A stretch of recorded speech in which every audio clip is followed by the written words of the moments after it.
అవి ఎక్కడుంటాయి అంటే కాంతి వేగంతో పరిగెడతాయట. అసలు మన కంటికి కూడా కనిపించినంత వేగంగా పరిగెడతాయట. అలాంటి 4 గుర్రాలను సిద్ధం చేశారు. ఇప్పుడు గుర్రం పైకెక్కాడు. విదర్భ నగరానికి బయలుదేరాడు పరమాత్మ. విదర్భ నగరానికి బయలుదేరాడు.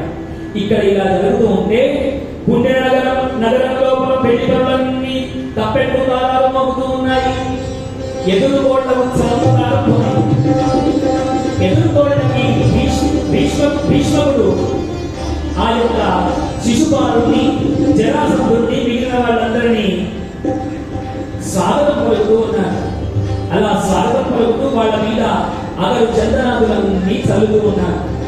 శిశుపాలుని రథమెక్కించి ఆ పుట్టిన నగరంలో తీసుకెళ్తూ ఉంటే ఆ పుట్టిన నగర ప్రజలందరూ రుక్మిణికి కాబోయే భర్తట అని ఎట్లా ఉంటాడు అని వాళ్ళందరూ వీధుల దగ్గరికి వచ్చి వాళ్ళు ఇలా చూస్తూ ఉన్నారు. ఏడే ఏడే ఏడే అని ఇలా చూస్తూ ఉంటే శిశుపాలుడు అసలు ఆ శరీరము సొట్టము, వాడికి అందరు లేదు, చందరు లేదు. ఇలాంటి వాడిని రుక్మిణికి ఇస్తున్నారు అని వాళ్ళు అందరూ ముక్కు పిలుస్తూ ఉన్నారట, మూతి పిలుస్తూ ఉన్నారట. అసలు భీష్ముడికి ఎలాంటి అల్లుడిని ఇవ్వాలి అని అందరూ ఇల్లు జోడు బాగాలేదు అని వాళ్ళందరూ మూతి విరుపులన్నీ విరుస్తూ ఉన్నారు. ఇలా శిశుపాలు జరాసంధాతులందరికీ విడిది గృహంలోపలికి పంపించారు. శిశుపాలునికి మాత్రం భయం మదిలో మెదులుతూ ఉన్నది. జరాసంధ, ఈ నల్లని వాడు కృష్ణుడు ఏ రకంగా అయినా వచ్చినా పెళ్లి పిటాకులు చేయవచ్చు, కాబట్టి మీరంతా జాగ్రత్తగా ఉండండి అని అనేక మంది సైన్యమును ఈ పుట్టిన నగరం అంతా చుట్టూ మోహరించి పెట్టారట. వాడు కనుక వచ్చాడా వాడిని చంపైనా సరే నా పెళ్లి జరిగేటట్టు చూసే బాధ్యత మీదే అన్నారు. ఇటు ఊళ్ళో చూస్తేనేమో, నగరం లోపల చూస్తేనేమో పెళ్లి సందడి, బయట చూస్తేనేమో ఆ సైనికులు అందరూ ఆయుధాలు పట్టుకొని ఉంటే ఎవరైనా చూస్తే ఇక్కడ యుద్ధం ఉన్నదా అనేటట్టు యుద్ధ సందడి. అలా కుండిన నగరంలో అటు యుద్ధమా పెళ్లి అనేటట్టుగా ఆ కోలాహలంగా మారిపోయిందట. ఇప్పుడు పెళ్లికి సమయం ఆసన్నమవుతూ ఉన్నది. అలా ఆసన్నమైతూ ఉంటే అంతఃపురంలో ఉన్నటువంటి రుక్మిణీదేవి మనస్సంతా ఆందోళనతో ఉన్నది. ఆందోళనతో ఉండి ఇలా ప్రతివ్యూహాలతోటి ఈ శిశుపాల జరాసంధులందరూ ఉంటే ఆ యొక్క రుక్మిణీదేవికి అభ్యంగన స్నానం చేయించారు. చలికత్తెలందరూ స్నానం చేయించి నూతన వస్త్రాదులన్నీ కడుతూ ఉంటే ఈమెకు మాత్రం ఆలోచనలన్నీ ఆలోచిస్తూ ఉన్నదట. లగ్నం వెళ్ళి వివాహంబుగదసే ఏలనాడు గోవిందుడు ఉద్విగ్నం వయ్యటి మానసంబు వినెనో వృత్తాంతమున్ బ్రహ్మముండ విద్యోతుడు ఏటికి తడిసెనో నా ప్రయత్నంబు సిద్ధించునో భగ్నం వైచనునో విరించి యభంగిన్ ప్రవర్తించునో విరించి యభంగిన్ ప్రవర్తించునో. లగ్నానికి చూస్తే ఇంకా ఒక్కలో చేయటం ఉన్నది. తెల్లారితే నా పెళ్లి. ఇప్పుడు నేను పంపించినటువంటి ఆ నిత్యోతుడైనటువంటి బ్రాహ్మణుడు ద్వారకానగరం దాకా పోయినాడు లేదు, మార్గ మధ్యంలోనే ఎక్కడైనా కుప్ప కూలిపోయాడు, అసలు ఉత్తరం ఇచ్చాడో లేదు, ఆ ఇచ్చిన ఉత్తరం కృష్ణుడు చదివాడో లేదు, చదివినటువంటి కృష్ణుడు ఇక్కడికి వస్తున్నాడో లేదు. ఇన్ని ఆలోచనల మధ్యలో రుక్మిణి యొక్క మనస్సంతా అల్లకల్లోలం అయిపోతూ ఉండదట. నిజంగా విరించి భంగిని ప్రవర్తించును. విరించి అంటే బ్రహ్మదేవుడు. నా లలాటంలో ఏం రాత రాశాడు అని రుక్మిణీదేవి ఆందోళన పడుతూ ఉన్నదట.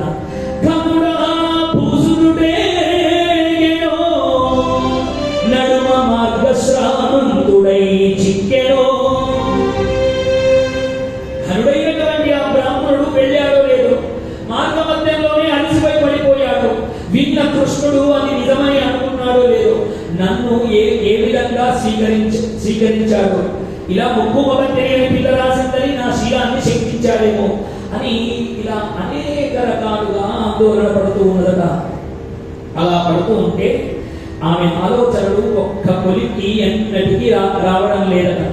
ఇలా పడుతూ ఉంటే అక్కడ అలంకారం పొందుతున్నటువంటి రుక్మిణీదేవి యొక్క దృష్టి ద్వారం మీద పడిందట. ఆ ద్వారం దగ్గర నుంచి నడుచుకుంటూ వస్తూ ఉన్నారు అగ్నిజ్యోతుడంగా బ్రాహ్మణుడు. ఎప్పుడైతే వస్తూ ఉన్నాడో రుక్మిణీదేవి వెంటనే ఏ సింహాసనంలో అయితే కూర్చున్నదో లేచి వాడికి ఎదురుగా వెళ్ళి, ఆహా బ్రాహ్మణోత్తమా వచ్చావా, రావయ్యా రావయ్యా అని ఎదుర్కొందామని అనుకున్నది. కానీ ఇది ఎందుకు లేచింది, వీణెందుకు ఎదుర్కొంటుంది అని చుట్టూన్న వాళ్ళు అనుకుంటే, అందుకనే ఏం జరిగిందో అన్నట్టుగా వాటి కళ్ళతోనే పలకరిస్తూ ఉన్నది. కళ్ళతో పలకరిస్తూ ఉంటే ఇప్పుడు ఈ అగ్నిజ్యోతుడు అనేటువంటి బ్రాహ్మణుడు చెబుతూ ఉన్నాడు రుక్మిణీదేవికి, అమ్మా రుక్మిణీదేవి మెచ్చ భవద్గుణోన్నతి కవేయ ధనావళు నించే నాకు తావచ్చే సుదర్శనాయుధుడై వాడే సురాసురులెల్ల అడ్డమై వచ్చిననైనా రాక్షస వివాహమునంగొనిపోవు నిన్ను నీ సంచరితంబు భాగ్యము సర్వము నేడు ఫలించే కన్యక, నేడు ఫలించే కన్యక. ఓ రుక్మిణి, నువ్వు చేసినటువంటి నోములన్నీ ఫలించాయే. ఇదంతా గట్టిగా చెప్పడం లేదు, నెమ్మదిగా చెప్తూ ఉన్నాడు. ఎందుకు అంటే పక్కన ఉన్న వాళ్ళందరూ వింటే వాడు ఏం చెప్తున్నాడు, ఎవరు నీ భాగ్యం ఎందుకు పండింది అని అందరూ అడిగితే ఏం చెప్పాలో తెలియదు కదా. అందుకని మెల్లిగా చెప్తూ ఉన్నాడు. నీ యొక్క మనవి విని కృష్ణ పరమాత్మ ఇప్పుడిప్పుడే రథం మీదికి సుదర్శనాయుధుడై వచ్చాడు. బ్రహ్మాది దేవతలే అడ్డొచ్చినా కూడా ఇవాళ నిన్ను పట్టుకుపోతానని శపథం చేసి మరీ వచ్చాడు రుక్మిణి, ఇంకా నీకు బెంగలేదు అన్నాడు. ఈ విషయం తెలిసిందంటే రుక్మిణి తల్లికి, భీష్ముడికి, కృష్ణుడు కూడా ఈ యొక్క నగరానికి వచ్చాడు. ఎప్పుడైతే ఈ బ్రాహ్మణుడిని పట్టుకొని కృష్ణ పరమాత్మ బయలుదేరాడో బలరాముడికి తెలిసింది కృష్ణుడు రుక్మిణీదేవి నగరానికి వెళ్తున్నాడు. ఎప్పుడైతే తెలిసిందో బలరాముడికి తెలుసు కృష్ణుడు వెళ్తున్నాడంటే అక్కడ ఏదో పెంట చేస్తాడు, వీళ్ళు వెళ్తే యుద్ధమే అని బలరాముడు కూడా కృష్ణుడి వెనుక బయలుదేరాడు. ఇప్పుడు బలరామకృష్ణులు ఇద్దరు కుండిన నగరానికి వచ్చారని తెలుసుకున్నారు. కృష్ణుడిని బలరాముడిని కూడా ఆ రథంలో కూర్చోబెట్టి విడిది గృహానికి తీసుకువెళ్తూ ఉన్నారట. అలా విడిది గృహానికి తీసుకువెళ్తూ ఉంటే ఇప్పుడు కుండిన నగర వాసుల యొక్క దృష్టి అందరిది ఇందాక శిశుపాలుని చూశారు వీళ్ళంతా, వీళ్ళ దృష్టి అందరిది కృష్ణుడి మీద పడిందట. అందరూ రుక్మిణిని ఇస్తే ఇదిగో ఈ కోటేరు లాంటి ముగ్గున్న నీటికి ఇస్తే ఎంత బాగుంటుంది, ఎంత అందము ఎంత అందము. ఆ నీలమేఘవర్ణం చూడండి, ఆ కౌస్తుభమణి చూడండి, ఆ నెమలి పింఛను చూడండి, అదిగో అదిగో వాడి బొట్లో ఏదో దోపుకొని ఉన్న, అయ్యో అది మురళి అని వాళ్ళందరూ ఒకరినొకరు మాట్లాడుకుంటూ ఉన్నారట. అలా చూసారా, రథంలో ఉంటేనే వాడు కూర్చొని వెళ్తూ ఉంటే ఆ గుర్రాలు ఇలా ఇలా ఇలా ఇలా ఇలా ఇలా ఎగురుతూ ఉంటే వాడు వేసుకున్న ఆభరణముల యొక్క ఆ సబ్బడి వాళ్ళందరికీ బాజాలు మోగుతున్నాయా అన్నంత ఆనందాన్ని కలిగిస్తూ ఉన్నదట. ఇప్పుడు రుక్మిణి యొక్క కళ్యాణము ఈ శ్రీమంతుడితో జరిగితేనే ఎంత బాగుంటుంది అని వాళ్ళందరూ భావన చేశారు. చూడండి, మనం ఏదైతే మంచి భావన చేస్తామో అది భగవంతుడు వింటాడు. సంకల్పము సత్సంకల్పం అయితే భగవంతుడు తప్పనిసరిగా వింటాడు. ఒక్కరు గోవిందా అని పిలిచిన దానికి, అందరూ కలిసి గోవిందా అని పిలిచిన దానికి చాలా తేడా ఉంటుంది. అలా ఒక్కరు అనుకుంటే పెళ్లి కంటే ఈ కుండిన నగరం అంతా సంకల్పం చేసింది కృష్ణుడికి రుక్మిణికి పెళ్లి కావాలి.